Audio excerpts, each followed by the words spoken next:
Avant de tenter de dessiner dans le ciel avec des feux d'artifice, nos cobayes ont besoin d'y voir un peu plus clair. Jean-Baptiste. Oui, Agathe. Mais merci d'être venu. Merci. Agathe a donc fait appel à Jean-Baptiste Ducot, artificier professionnel. Ensemble, ils vont étudier la propulsion des feux d'artifice dans les airs. Pour cela, notre expert a apporté un feu d'artifice grand public. Alors, on va ouvrir ce mortier Oui. pour que tu puisses comprendre ce qu'il y a à l'intérieur et comprendre ce que ça va faire dans le ciel directement. Décortiquons. Je vais déjà dire à nos téléspectateurs, à aucun moment, vous n'allez faire ce qu'on fait là, chez vous. Parce que Jean-Baptiste est artificier, c'est un professionnel, et c'est la raison pour laquelle on le fait. Sinon, on ne le ferait jamais. Là, j'ai fait mon regard numéro 23. C'est le plus menaçant de tous mes regards. On voit que c'est effectivement, ça ressemble à un tube. Dans ce tube, il y a... Ça, c'est la base qui Oui. fait que ça pourra vraiment bien tenir. Et là, on a la chasse. Qu'est-ce que c'est ça, la chasse ? La chasse, c'est de la poudre noire. Et ça va propulser le projectile en l'air, tout simplement. D'accord. Maintenant, ce que j'aimerais comprendre, c'est pourquoi l'explosion propulse, tout simplement. C'est une très bonne question et pour te montrer au mieux le pourquoi du comment, le mieux, c'est toujours de faire une démonstration. Donc, si vous pouvez faire un petit test. Tu regardes les cobayes, toi, c'est pas possible. Un petit peu. Ouais, t'es comme nous, hein. T'as le même cerveau, dis donc. Oui. Alors, quelle expérience on fait ? Donc, on va prendre un petit pétard pour voir ce que ça donne. Ça, c'est ce qu'on appelle un inflammateur. Ça permet de transformer le courant électrique en flamme. De transformer le courant électrique en flamme. Comme ça, on va l'allumer à distance en toute sécurité. Ok. C'est d'ailleurs le matériel utilisé par les artificiers pour mettre feu aux feux d'artifice. Jean-Baptiste place le pétard dans un cylindre en plastique qui fera office de mortier. Quant au projectile, C'est quoi, c'est une Ça va. boule bien Sur un lourde en plus ? projectile, voilà, comme ça, on voit bien mesurer. Jean-Baptiste installe le mortier à distance du poste de tir. Agathe s'apprête à activer la détonation. J'ai peur, Jean-Baptiste. C'est sans danger, on est sur un système de tir à distance, donc il n'y a pas de raison d'avoir peur. Attends, parce que là, je t'entends plus. Ne t'inquiète pas. Oh, ça fait du bien.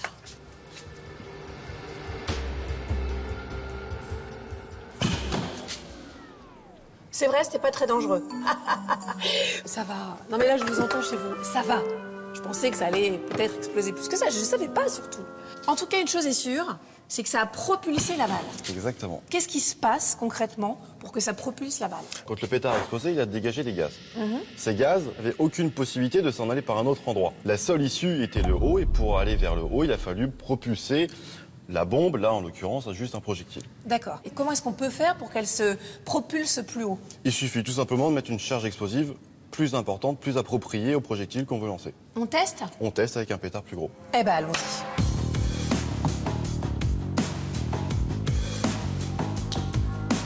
Attention, les oreilles.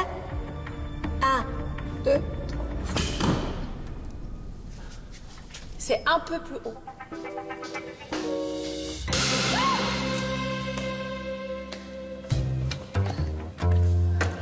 C'est beaucoup plus haut.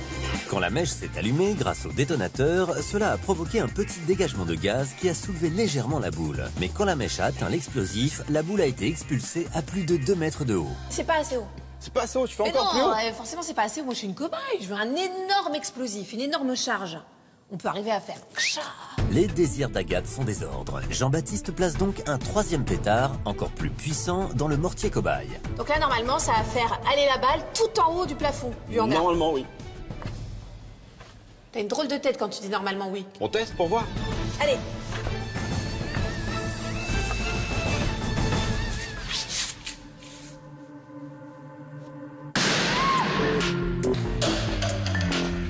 Sous la force de l'explosion, le mortier version cobaye n'a pas tenu le choc. Y'a plus rien. Je crois que le pétard était trop gros. Il y a une limite en fait. Il y a une limite entre la charge d'élévation, la résistance du mortier et le projectile à propulser. D'accord. Il faut effectivement un mortier adéquat de bonne longueur, une charge d'élévation suffisamment importante et un projectile assez lourd pour qu'il monte bien dans le ciel, mais pas trop lourd, sinon il n'arrivera pas à le décoller. Mais est-il possible de déterminer avec précision la hauteur d'explosion d'un feu d'artifice ? Gabriel Stoltz est mathématicien à l'École nationale des ponts et chaussées à Paris. Pour aider nos cobayes dans la réalisation de leurs défis, il a développé une formule mathématique qui devrait beaucoup plaire à Agathe. Alors, on part d'ici. Ça commence très mal, hein, là, attention. Avec votre bombe, vous la faites partir à une vitesse V grâce à la charge que Jean-Baptiste aura mise dedans. Et ça part avec un certain angle comme ça, qui est presque vertical. Compris. Donc on va se demander quelles sont les équations du mouvement qui vont permettre de déterminer la trajectoire de la bombe. Ouais. Et puis de trouver le point le plus haut, et puis à quel temps ça explose au point le plus haut. Ah, on va avoir toutes les infos. On ça, va avoir c'est bien. toutes les informations.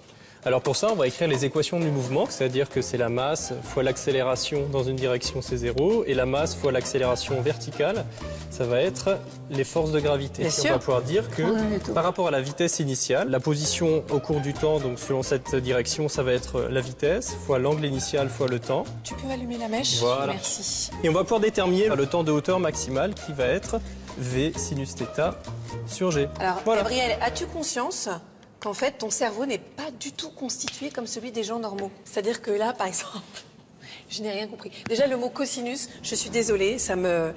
Je ne sais pas, ça me fait réagir, j'ai trop de souvenirs d'enfance. Est-ce que tu n'as pas un truc plus simple quand même? Mais bien Parce sûr que que t'imagines si. bien que moi, ça, je peux pas, les cosinus et les vecteurs, on veut tuer, voilà. Les cobayes, ça sert à ça. On dit des choses très compliquées de façon très simple. Donc, à un moment...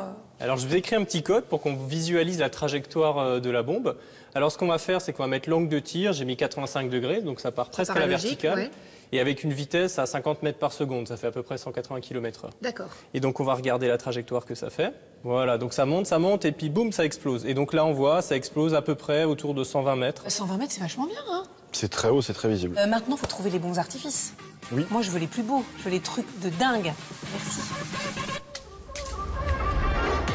C'est à David que revient la lourde tâche de trouver le plus beau feu d'artifice pour la fête de la science. Bonjour Jean-Éric. Bonjour David. Spécialiste feu d'artifice. Eh oui. Le grand spécialiste même, parce que vous faites le 14 juillet chaque année. Oui, entre autres. Voilà. Oui. Jean-Éric Ougier est en effet un artificier de renom. Depuis 30 ans, il fait rêver des millions de spectateurs avec ses shows pyrotechniques impressionnants.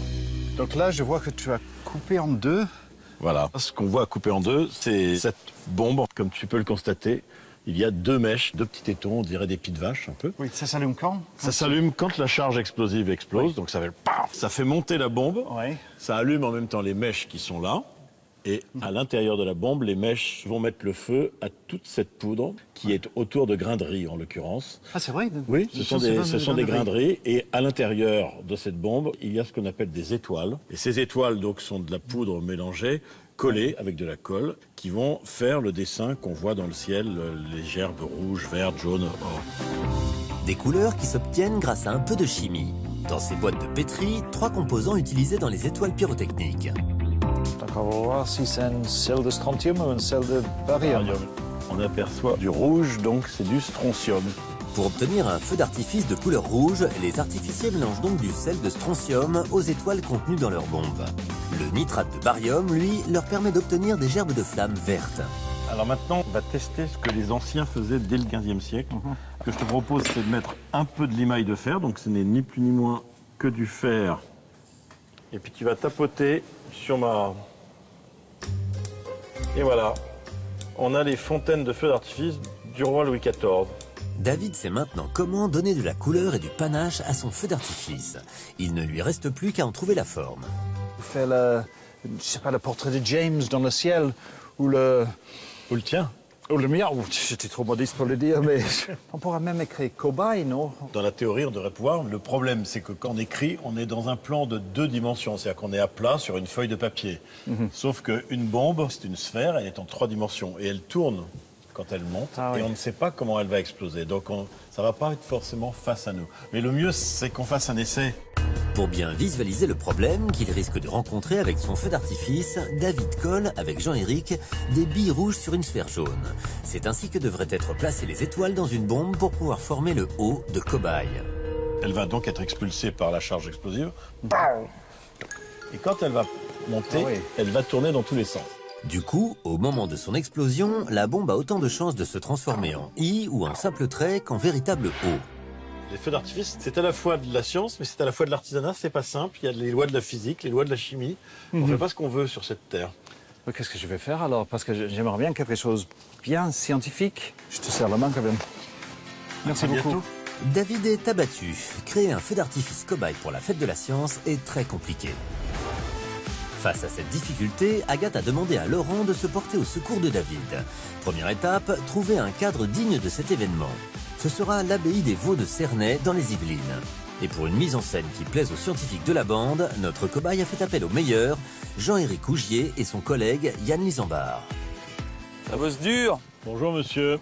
Bonjour. Jean-Éric, Bonjour Laurent, je crois. Yann, Bonjour Laurent. quel cadre! Il y a plus moche hein, sur Terre. Alors ça y est, vous êtes dessus? Oui. Là, c'est une bombe spécialement conçue pour ce soir, pour ce vous. soir. Donc Yann, quelle est la vitesse et à quelle hauteur ça peut aller ces bombes-là? Alors ces bombes-là, c'est des bombes de 100 mm, elles montent approximativement à 100 mètres et montent en 3 secondes. Donc les risques un peu par rapport au vent, là j'ai vu qu'il y avait un petit nuage qui se rapprochait, ça risque rien? Non, en fait, la seule condition qui peut nous faire arrêter un tir, ou voire même ne pas tirer du tout, c'est le vent. D'accord. Au-dessus de 54 km/h, les retombées sont beaucoup moins contrôlées. Et donc du coup, c'est là où ça commence à devenir dangereux. Et à partir de ce vent-là, on arrête. Espérons que le vent ne vienne pas gâcher la surprise que Laurent réserve à David. Mais pour l'heure, il reste encore des bombes à mettre en place dans les mortiers, avec beaucoup de précautions. Alors tu fais très attention, tu la lâches pas comme ça, paf. D'accord. Tu tiens toujours ton fil tendu pour pas qu'elle puisse tomber dans le fût. Là, c'est bon. Voilà, il faut faire attention au sens. Donc la chasse, elle est toujours vers le bas et l'étoile toujours vers le haut. D'accord, L'étoile, ouais. c'est la boule. Tu l'insères. Tout doucement. Voilà, et tu tends ton fil Avec pour pas qu'elle délicatesse. tombe. Voilà. Faut pas et qu'elle après, tombe. Faut hop, pas tu qu'elle enlèves ta heurte main, le fond. enlève ta main. Oui, Et là, on ne tu met peux jamais la- la main dans le mortier. Voilà. Ah, Parce que pourquoi? parce que pour une S'il y a raison un quelconque, Ah elle oui. partait. Ah parce que ça peut partir là? A priori non, mais on sait jamais. On sait jamais. Voilà. Voilà notre cobaye prévenu. Une fois les bombes posées dans les mortiers, il ne reste plus qu'à les relier au système d'allumage à distance. Bon ben je crois que c'est bon hein Yann. Là, ça y est. C'est fini, il n'y a plus rien. Tout est relié, donc maintenant, il n'y a plus qu'à attendre. Il n'y a plus qu'à attendre David et attendre qu'Annie vienne quoi. Normalement ça devrait le faire. On verra bien. Beaucoup de pression quand même. Pendant que la nuit tombe sur l'abbaye, la pression monte pour notre jeune cobaye. Qu'est-ce qu'il fait? Laurent! Hop! Hop! C'est en train de jouer celui-là. Je vais apprendre à être plus rigoureux.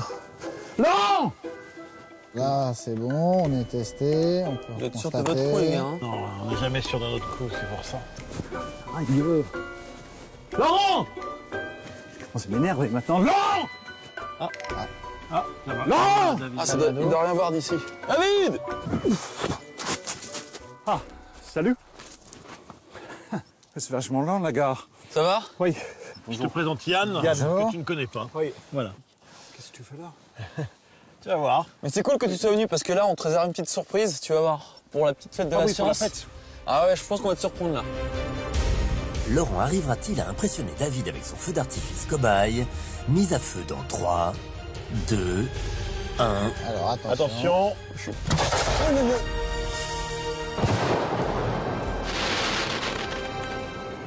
Oui, c'est une jolie feu d'artifice. Mais je vois pas. En effet, il y a un peu de séance pour faire un feu d'artifice, mais. Bah oui, je suis un peu déçu, je dois avouer.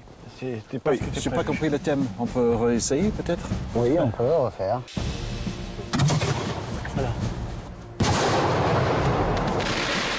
Encore raté, la bombe n'a pas explosé dans le bon sens. Résultat, un joli fouillis de feu d'artifice. Laurent commence à perdre espoir. Et s'il ne remplissait pas la mission d'Agathe? Allez, un dernier essai. Ok, je suis Allez, prêt. Yann, vas-y. C'est un atome! C'est un atome dans le ciel, un énorme atome! Je vois les électrons, le noyau au milieu. C'est génial! Ça, c'est la fête de la science! C'est la fête, non! Ça, c'est la fête! Merci! Vous avez vu si c'est un peu. Oui, oui, Ah, ça va plaire. Oh, shit, yes! Ça, c'est un scientifique heureux, épanoui. Ouais! Ouais!